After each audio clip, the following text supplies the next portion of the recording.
Hey there. Are you addicted to chaos, trauma, drama, other people's lives? In this video, I'm going to give you 5 signs that you may in fact be addicted to stress in your life and some solutions and ways out of it for yourself. Sit tight.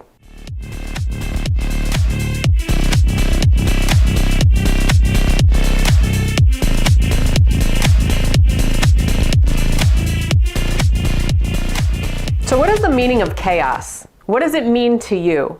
And why do we sometimes secretly crave it? So chaos gets a bad rap in that we think it's like a horrible thing, right? But on the contrary, some of us can become actually attached and addicted to it. Not only trauma, but drama and stress in our lives. Why? Because it gives us something. So in this video, we're going to talk about chaos, living through other people's lives, all that kind of good stuff, and 5 signs that you may in fact be addicted to some sort of chaos in your life. So number 1 is that you feel like you need constant stimulation in your life. You feel like if you stop, or you get very anxious or depressed or uneasy if you stop, if you don't have it, if you don't have that fix per se. That's sign number 1. Number 2 is that you have a tendency to attach to things like the news, social media posts, anything political, obviously, anything having to do with, I don't know, pandemics and stuff like that. But you feel the need to almost live your life through other people's drama or trauma. It gives you a high, it makes you feel alive in a sort of way. And number 3 is that you have the inability to detach from stuff like that. You just feel like you can't do it. You have to engage. You have to engage. It's like somebody posts something on social media and you can't help yourself. Number 4 sign that you may be addicted to chaos in your life is that you feel like this high off of this scattered energy. It's almost like you have a caffeine buzz, and chaos gives you this buzz, and it gives you some sort of pleasure. It makes you get stuff done in your life. Makes you, I don't know, productive. In a sort of sense. It makes you feel good, right? We all know, like, caffeine buzzes, they do make us feel good. We can work out harder, we can get more things done, okay? That's almost like what chaos gives us, this scattered energy that's up here, like flighty. It's, we can live off of that. Not for too long, because eventually we're gonna burn ourselves out, burn our adrenals out and all kinds of stuff. But while we're in it, it feels really good to us. So it's very difficult for us to stop. And when we do stop, we feel very uneasy. Again, we feel anxious, we feel depressed, we feel like we just don't like sitting still. And sign number 5 that you're addicted to chaos and stress and drama in your life, or living through other people's drama, is you get annoyed by things like meditation, or you get annoyed when people tell you to slow down, or you get annoyed by people walking too slow, or you get annoyed when things are just like bleh, right? Bleh, nothing is happening in life. So that's a key sign that you're still living off this nervous energy. It's like, I'm up here and this person that I'm communicating with might be really grounded and they're boring, right? Grounded is boring. Up here I can get stuff done. This is what our society likes. They like me to be like flighty and crazy and wild and blah, blah, blah. So if you identify with any of these signs, you may in fact be addicted to stress in your life. Okay, the body can actually get addicted to stress and learn to live with it in a sort of way, but it is going to wreak havoc on your body over time. So why does this happen? Why are we sometimes craving things like chaos or things out of the ordinary? Because it gives us something, right? It gives us some sort of fulfillment in our lives. Usually it's because of, I'm going to say not only because of, but it could be from repression in your life. It could be from boredom. Could be a lack of passion in your life, right? All of these are related to what? Related to the heart, right? Something fulfilling for myself. Every single video that everybody talks about, including myself, about, I don't know, self-acceptance, self-love, self-help in any form, goes back to the heart and feeling like we're not being, like we need to artificially fulfill ourselves. Yet we don't know it's artificially fulfilling ourselves. We're reaching outside for things thinking that it's going to complete us, right? Even though we're complete. So all these videos, we're all saying the same thing. So stop watching videos. No, I'm just kidding. But we're all saying the same exact thing. And this goes for being addicted to drama and chaos and bad relationships, because it's something out of the ordinary from the everyday humdrum life, right? And it's fulfilling a need. And sometimes this need goes back to when we were a child, childhood wounds. And we're afraid in a sort of sense, and we want to feel abandoned and stuff like that. So we're always trying to fill ourselves up with things and drama and things that are going to, I don't know, fulfill something for us. And sometimes that's through living through other people's who have more exciting lives than our own, because it's giving me excitement. It's giving me that caffeine buzz, right? Because I want to stay up here because I'm getting stuff done. It feels really good until I crash, but then I'm looking for my next fix. So this goes with any kind of addiction, right? Drug addiction, looking for that next fix. You could apply it over to chaos, drama, stress in your life. So what are some solutions out of this? Well, it's not always the easiest thing, but number one is to use observation. Just observe when you're doing it, for one, but also getting to a point where you're okay sitting still, and you're okay with the discomfort that comes from sitting still. So many times when we try to meditate or we try to sit, or we don't have anything to do, when we're so used to doing, or so used to like something cool happening in our lives, or something that's stimulating to us, right? We don't want to feel boring. We don't want to feel like duds, like dull, lifeless matter, right? Being okay with feeling like that is the first step, okay? There's nothing that you need to do. There's nothing that you need to fix when you feel this way. It's just a feeling, and it's learning to recognize that it's just a feeling.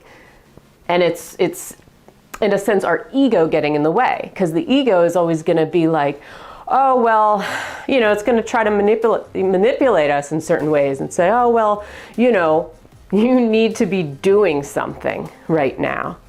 You don't. It's just that we feel uncomfortable, and we're not okay. We're resistant to feeling uncomfortable. Number two solution is self-expression. So a lot of times when we're living through other people, or we're looking for, I don't know, my thing is, I like when there's like bad weather. Horrible to say when there's natural disasters, because it's really not cool to have natural disasters and the weather patterns getting more and more like hardcore. But I get addicted to that, and I like to turn on the Weather Channel and I like to watch it because it gives me something. It gives me some kind of excitement in my life where I'm like, ooh, this is out of the ordinary. This makes it feel like life is, there's something different going on here from my normal boring life, right? So that's my thing. Maybe that's not your thing, you know, natural disasters and hurricanes and such, but this is what I'm talking about, is, what was I talking about? Yeah, self-expression. Self-expression. Why are you not expressing yourself? Where are you not expressing yourself? So a great thing to look into is like your creativity, number one, because creativity is awesome for getting us out of this pattern of like putting our focus and our attention always on the outside, other people, and what's going on in politics and the news and pandemic and mask debate and all kinds of crap like that. But something like creativity or even nature will put us back into ourselves, because we need to learn how to nurture ourselves again, how to love ourselves again. Again, the concept of every single self-help video, how to love ourselves again, right? And a lot of that is because we're not expressing ourselves. Instead, we're very repressed. So we're looking for things on the outside to bring out that little spark of fire, except that bit of fire is not coming from us. We're trying to get it from other people. So that's the issue with that. And number three is detachment. Detachment is like the word of the New Age community, or the word of the word of the week, the word of the month, the word of the year, I don't know. Detaching. Well, it's not that easy to detach, or so we say it's not easy to detach. The only reason why it's not easy to detach is because we think it's a struggle. We tell ourselves it's a struggle. But honestly, it's the illusion of it being a struggle to detach. It's that we're placing so much attention and importance on that specific thing we want to detach from, that it becomes more difficult than if we lowered the importance on it, okay? If we stop placing so much, like, I don't know, like horse blinders on only this one thing, and we saw that there's like all these other things around us, we would see that this one thing is not the most important. It's kind of like our ego, and I always have these really in-depth philosophical conversations with one of my coworkers about, like, we'll start talking about human ego and things like that, and how with all this debate right now with pandemics and masks, how we feel like we're the most important species too, because we're up here on the food chain. But we say, okay, number one, what if dinosaurs were still in existence? Suddenly we wouldn't feel the same way with our ego, right? It would be about survival. But B, also just, we'll have conversations about how vast the universe is. And then, you know, one of those depictions about how tiny, we're like this little speck in this wide range of a universe and galaxies and infinite possibilities. So sometimes it's about shifting the perspective on detachment, number one, but shifting the perspective on just life in general, right? We're always thinking like, I don't know, like this is the only way to do things, but it's not. And the other point I wanted to make is this idea of when it comes to something like detachment, or you know, in the New Age community talk about, and I've talked about this too, not judging, no judgment, getting to a place of non-judgment neutrality. First of all, let me say detachment is not about ignorance at all, and it's not about distraction. It is about neutrality, but I don't want to tell you to get to a place of non-judgment, because I don't want you to strive to be like Jesus. None of us are Jesus. None of us are going to be Jesus right now, okay? So it's not about not judging, okay? Not judging. And my views have changed about this as well. It's not about non-judgment anymore, I think. It's about, we can judge, but it's how we respond to something. It's how we engage or don't engage, which is more important. Because as long as we have an ego, we're always going to judge in some capacity. Again, we're not there hanging with Jesus yet, right? So we have to get to a point of, how do we want to respond? How do we want to engage? Do we want to engage or not engage? And this goes with not only shifting our perspective on detachment in general, but our response to this thing that we're trying to detach from, whatever. Our response to chaos, to drama, to toxic people. We always have a choice in our response. And I think that is more important than our ability to be completely neutral, because it's very, very difficult to be completely neutral in this time and age when you're just a regular person trying to stay off social media, trying to do your best in life. It's just going to make you feel bad when you're trying and you're pushing to not be judgmental, and you can't help but be judgmental at least a little bit. So I hope this video was helpful for you.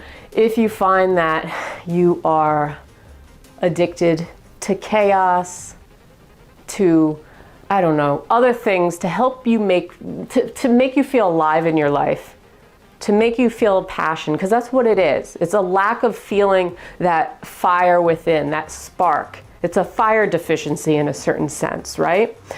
And a lot of times we can live by creating false fire through other people's lives, through attachment to the media, to, I don't know, political stuff, to social media, to natural disasters, to watching the Weather Channel and watching hurricanes and stuff like that.